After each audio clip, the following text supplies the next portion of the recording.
Bueno, ¿qué es lo que se necesita para escribir un libro? De lo que sea, puede ser académico, puede ser de ficción. Lo primero que se necesita, que se haga muy obvio, es tener una idea.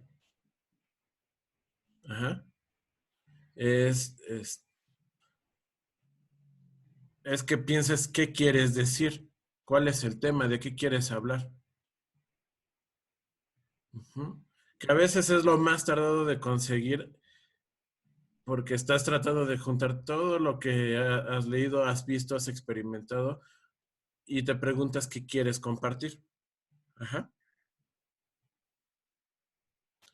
Entonces, ese es el primer, pues, como buen diseñador industrial, pues hice un diagrama que parece más como un mapa, una carretera toda enredada y mal hecha, para explicarles cómo el proceso.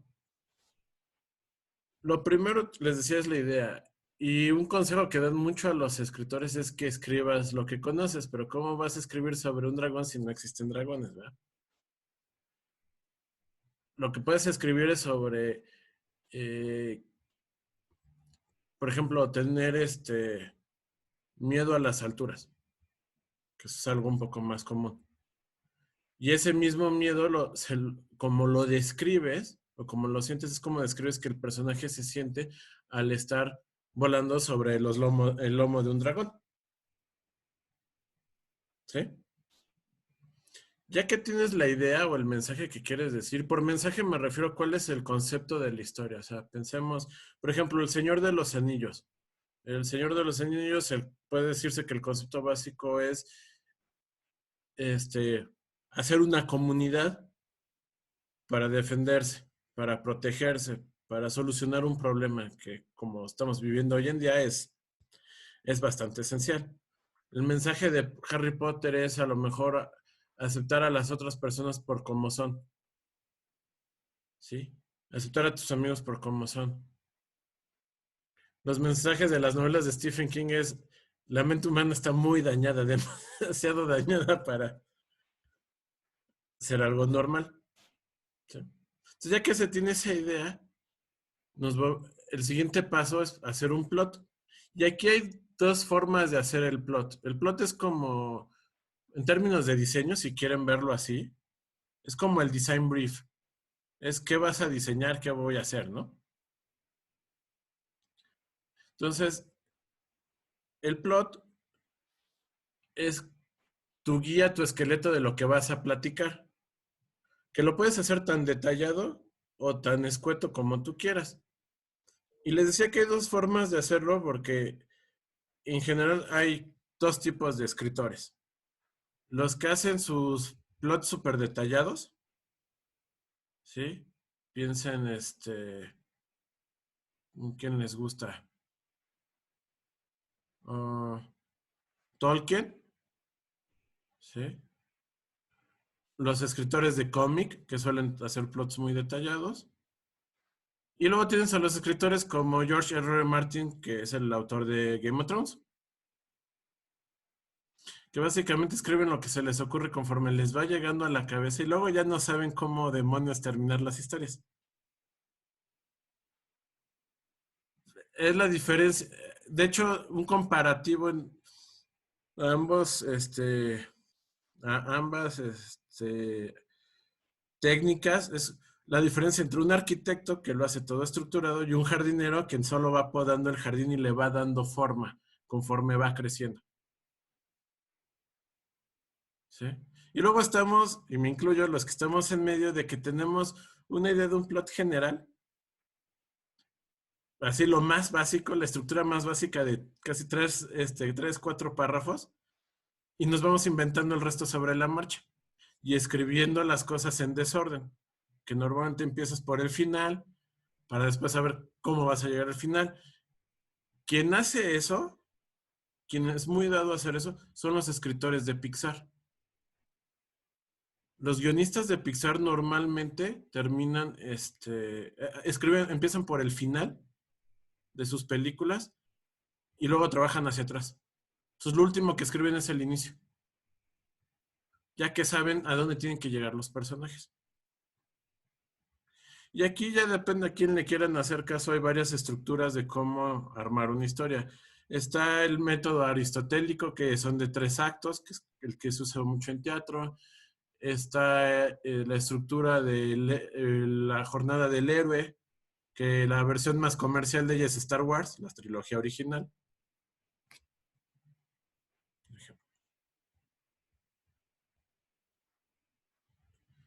Sí, está la estructura que, por ejemplo, usa Dan Harmon, que es el creador de Community y de Rick and Morty, que me imagino algunos han visto esa serie animada, que estructura su historia en 9 pasos muy básicos que se resumen a: tienes un personaje en una situación incómoda donde necesita hacer algo, a la hora que realiza ese algo, obtiene ese algo, termina cambiado y regresa a su estado a donde inició, pero ya no es la misma persona.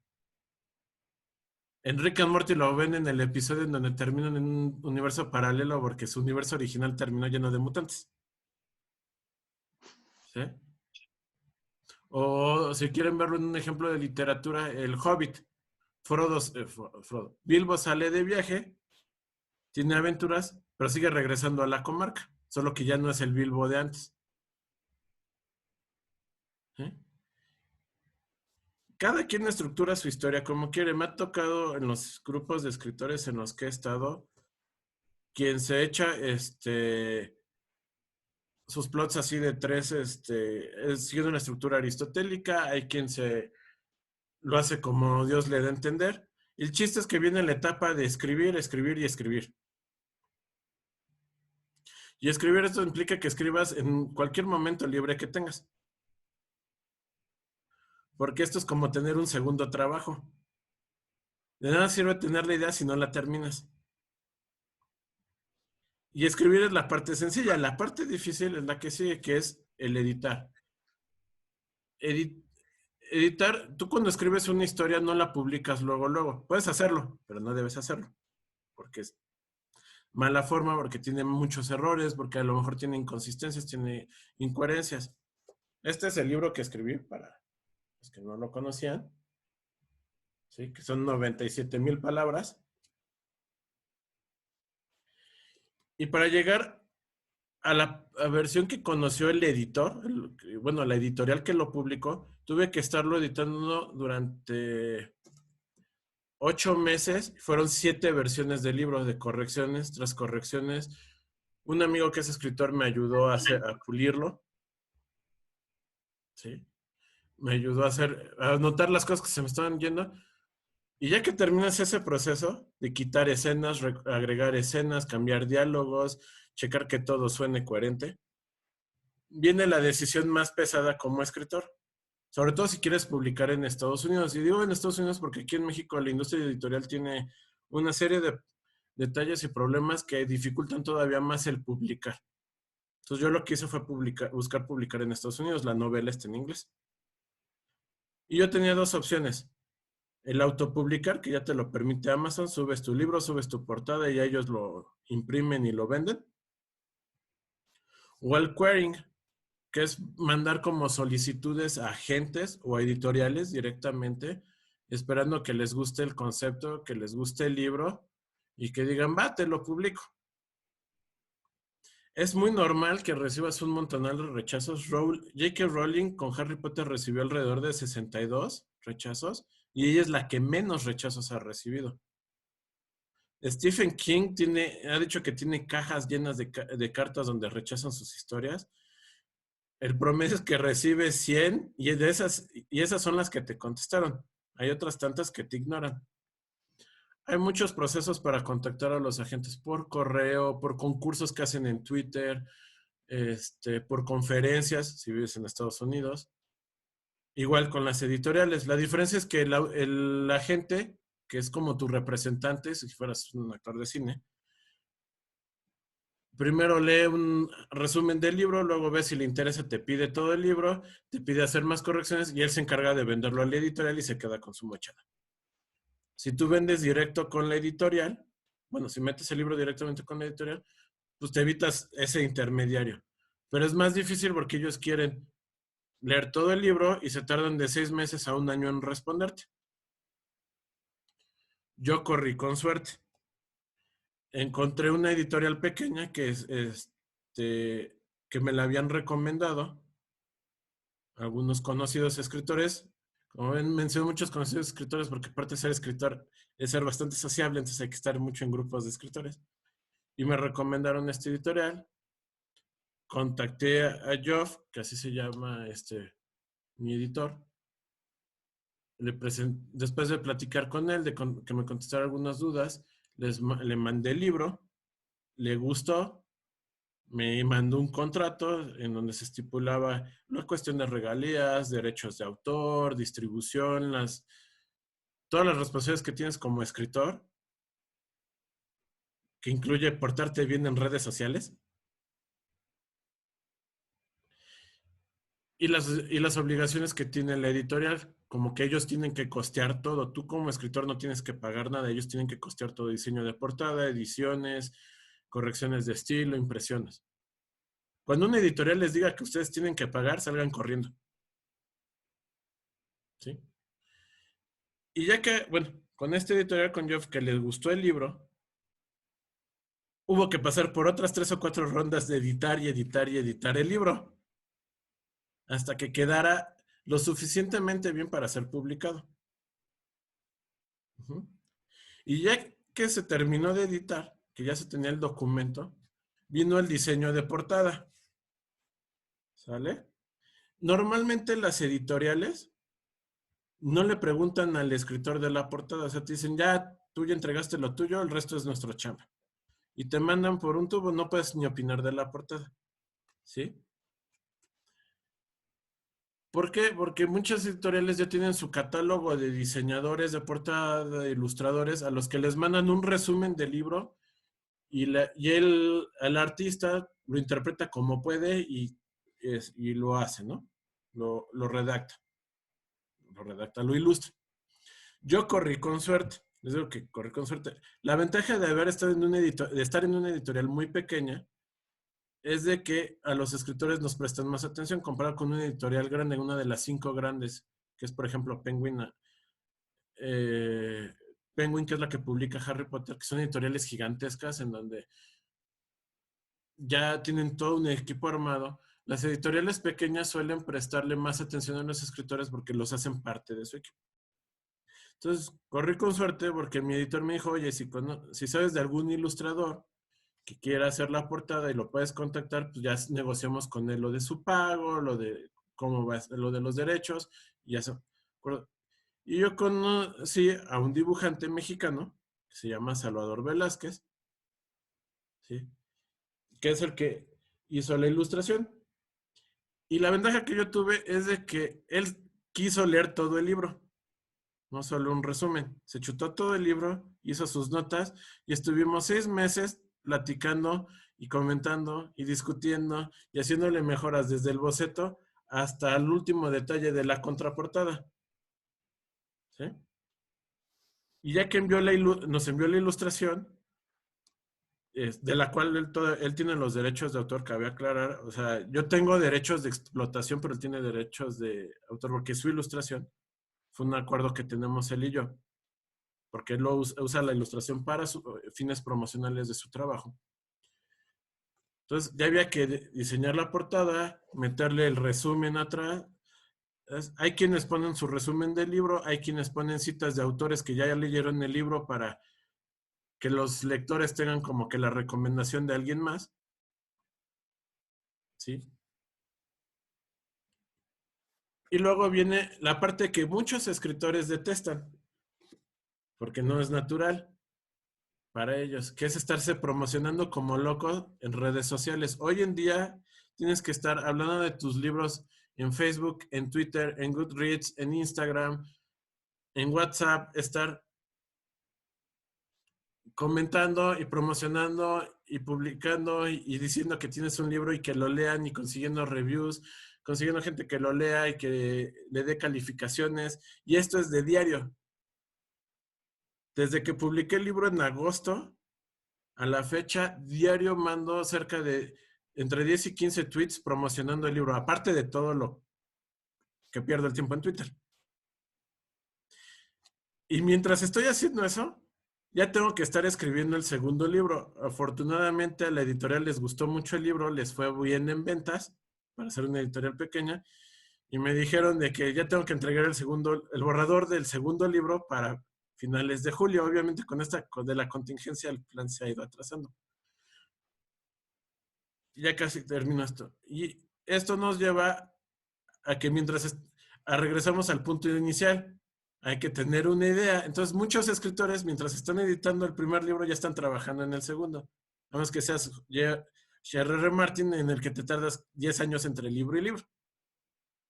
Entonces, eso a grandes rasgos es el proceso de cómo se publica, cómo se lleva un libro desde la idea a la impresión a la venta. ¿Sí? Se lo estoy dando muy sintetizado por las cuestiones de tiempo, pero es porque quiero dejarles el resto de la sesión para hacer preguntas y respuestas, y entonces podemos profundizar sobre algunos de esos puntos. ¿Sí?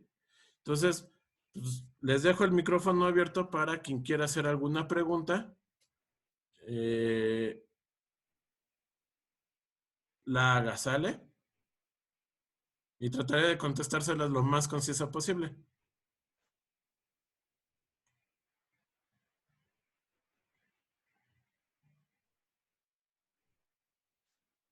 ¿Preguntas?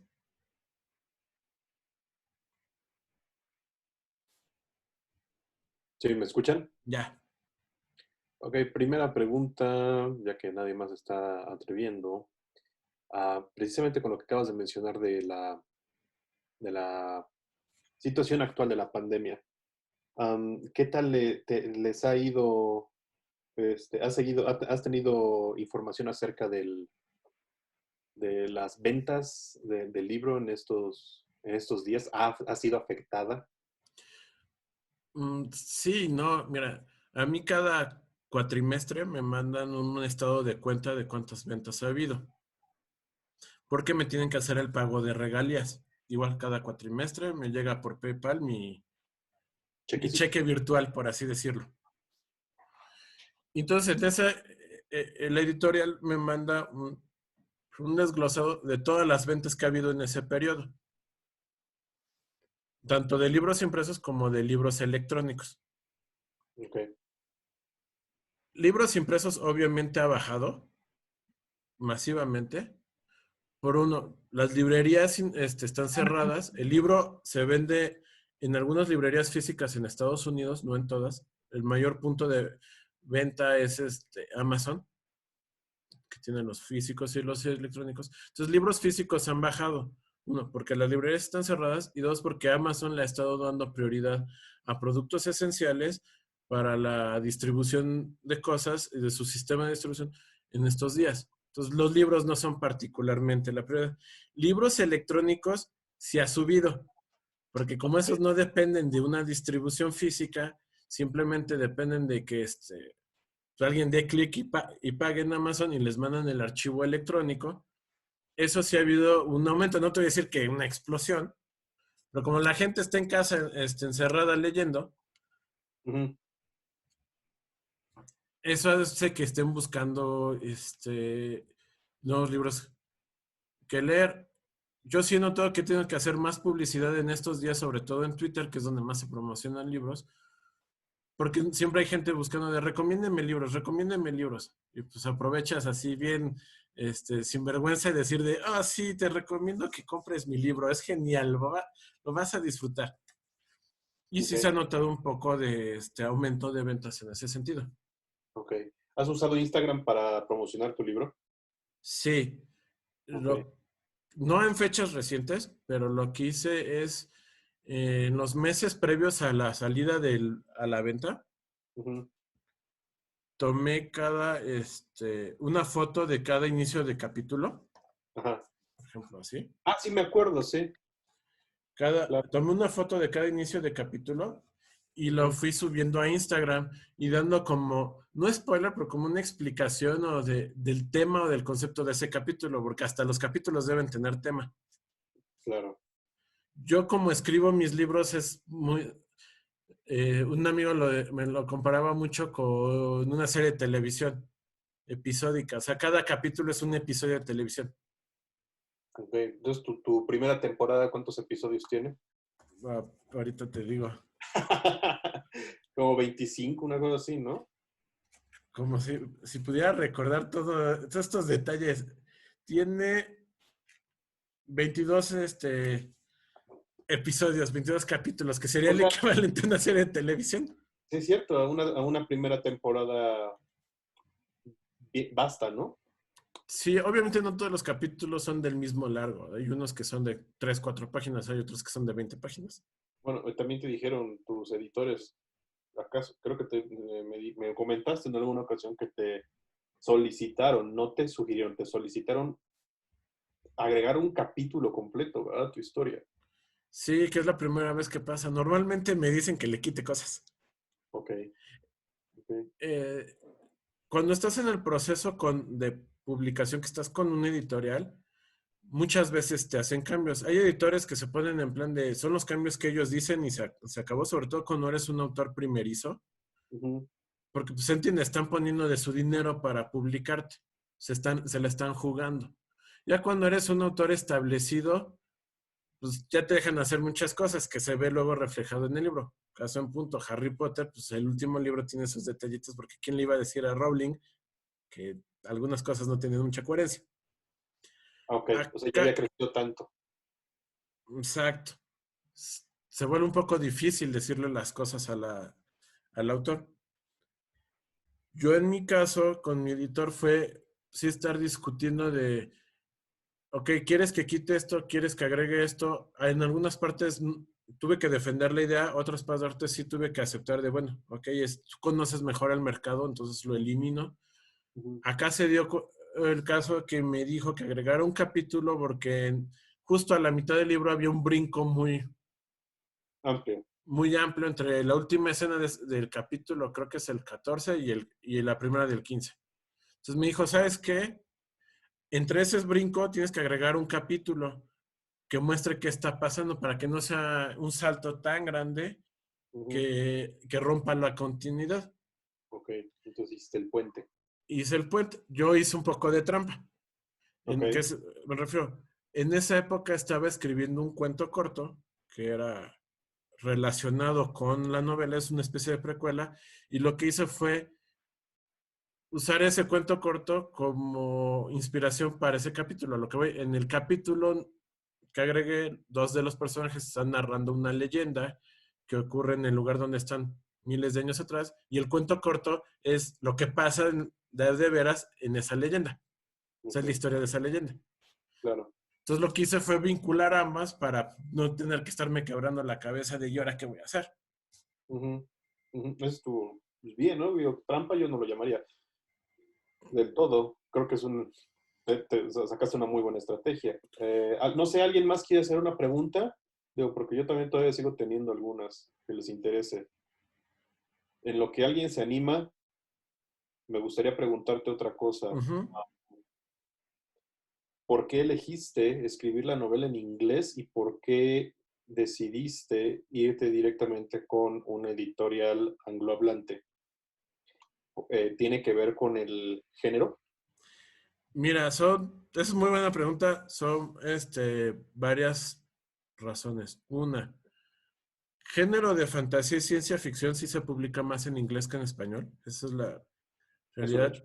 Lo que es ficción en español normalmente o son traducciones de libros en inglés o son realismo mágico, como Gabriel García Márquez, que es de los géneros de ficción en español que están más establecidos, porque es muy propio de la cultura latinoamericana. Pero publicar en español se vuelve difícil porque dentro de las editoriales mexicanas, las grandes, en realidad son sucursales de las españolas. Y las españolas le dan preferencia o a traducciones de libros que saben que van a vender o de autores europeos. Entonces, los autores mexicanos sí tienen un poco de. Ay, quedan 10 minutos. Un poco de barreras, porque sí es mucho de a quién conoces. Ok, Y en inglés la ventaja es de que tienes un mercado más amplio. La desventaja de en inglés es que así como tienes un mercado más amplio, tienes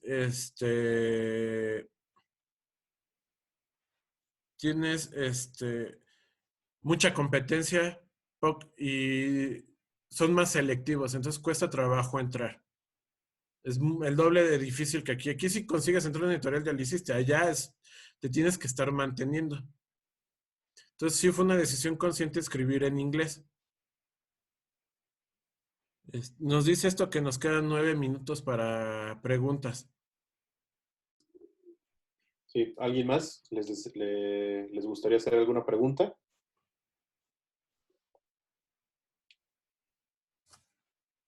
Aquí nos mandan un mensaje de Susi, que creo que no le está funcionando el audio, Susana Velázquez, Ajá. que dice, ¿cuántos libros has escrito hasta ahora y cuánto tiempo me tomó escribir el primero? Libros completos solo he escrito uno, estoy trabajando en el segundo. Cuentos he escrito cuentos que me hayan publicado en Estados Unidos han sido como 14 cuentos cortos. Ajá.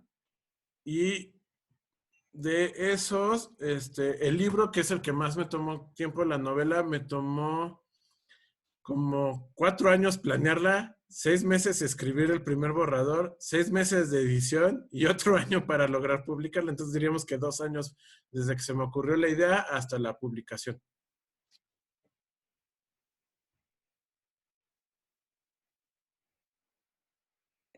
Hola Ricardo, ¿te puedo preguntar algo? Sí, adelante. Bueno, oye, sobre todo esto que hablas, ¿no? De la cuestión de que cuesta bastante trabajo editar y muchísimo más en esta cuestión como de lo escrito. Ujú. ¿Tienes alguna recomendación aparte de lo que has dicho sobre, por ejemplo, qué tipo de esfuerzo tienes que realizar para publicación de alguna novela, pero no sé, a lo mejor digo, tu género es un poquito más hacia la ficción, pero Ujú. ¿consideras que sería a lo mejor lo mismo para publicar en algún otro tipo de género literario? Porque digo, al final tienes la ventaja de que puedes publicar en inglés y como lo mencionas, no es lo mismo que publicar en español sobre tu género. Pero al final debe de haber alguna cuestión como de la industria del libro en general o de la literatura en general en este momento específico que pueda cortarte unos 2 o 3 pasos, ¿no? Después. Miren, el género más popular y más fácil de publicar es el romance. Y el romance erótico es el que más fácil te publican. Hay cerro de editoriales, curiosamente. Suena gracioso, pero es la realidad, es el género donde más opciones para publicar hay y donde incluso autopublicar por tu cuenta te genera ganancias suficientes para que te dediques a esto al 100%. Muy bien. Géneros que son por ejemplo, no ficción como biografías, como libros de viaje, como cierto tipo de relatos, se pueden vender bien, pero ahí lo que vendes es el proyecto, no tanto el libro. Primero vendes el proyecto y ya después que te lo aceptan, escribes el libro. Ok, o sea que sí tiene como su proceso cada género, ¿no? Tienes que investigar muy bien, exactamente, porque tampoco es lo mismo escribir fantasía que escribir horror, que escribir misterio, que escribir una novela de detectives o de intriga política. Cada una tiene su mercado, sus características, sus editoriales. No todas las editoriales publican todos los géneros. Claro. Bueno, muchas gracias, Ricardo. No, de nada. Hola, yo quería hacer una pregunta también al respecto. Ujú. Respecto a la temática, o sea, sobre la que se suba el género en alguna de las plataformas que existen, ¿esto tiene una tendencia a la hora de monetizar? A ver cómo. Si me la O sea, dependiendo de tu género, es cómo monetizas o sí, qué tan popular sea, ¿no? Sí, varía de género en género. Te digo, como les decía, por ejemplo, el romance es el más fácil de monetizar porque tiene un mercado con consumidores que todo el tiempo están adquiriendo libros. Y por ejemplo, las novelas de intriga política tienen un sector muy específico, o las que son de historia alternativa.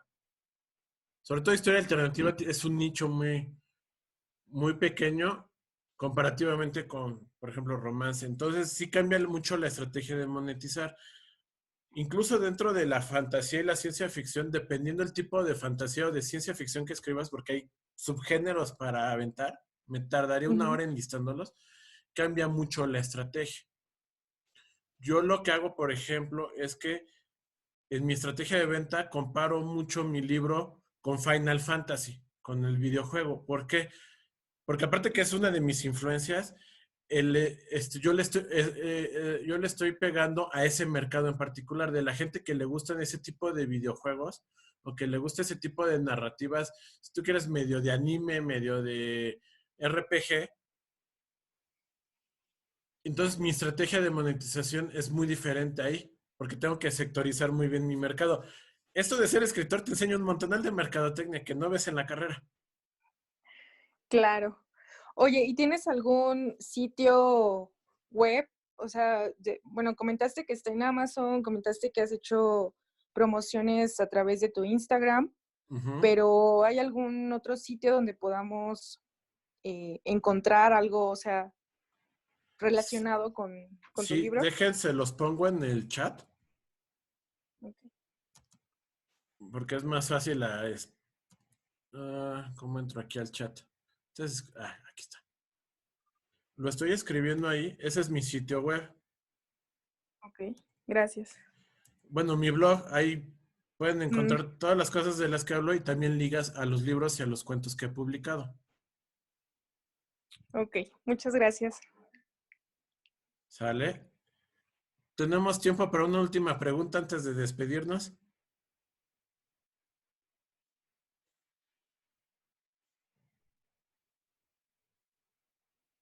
¿Alguien más? Alguien, anímense. Viri.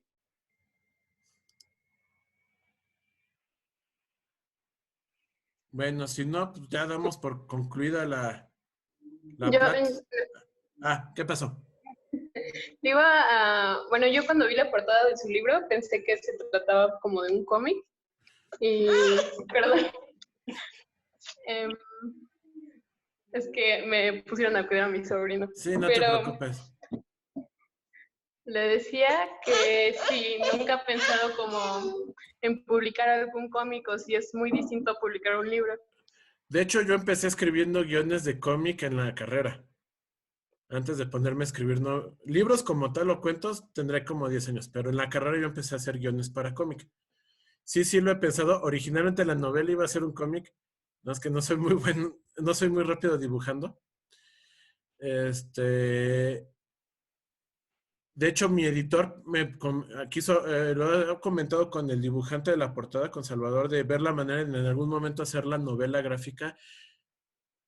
El proceso es un poco diferente porque para cómic no escribes en prosa, escribes como guión, que tiene otras características diferentes de estructura. En un guión tú estructuras para cómic estructuras por viñeta y mucho lo tienes que dejar a la interpretación del artista. No sé si con eso te aclaro la... Sí, ok, es como más un trabajo colaborativo y tienes que escribir en guía. Ajá. Y en libro, pues escribes básicamente solo o con un coautor. Perdón que me apures que ya nos está corriendo aquí el Zoom. Pero no sé si aclaré tu duda. Sí, muchas gracias. Cualquier cosa, pues ahí estoy me pueden localizar en la sitio web o en la publicación de Facebook que hice en el grupo de la facultad, donde se avisa de esta plática, porque no sé aquí cómo extender esto sin que nos estén corriendo. Entonces, pues les agradezco a todos los que atendieron, mucho su atención.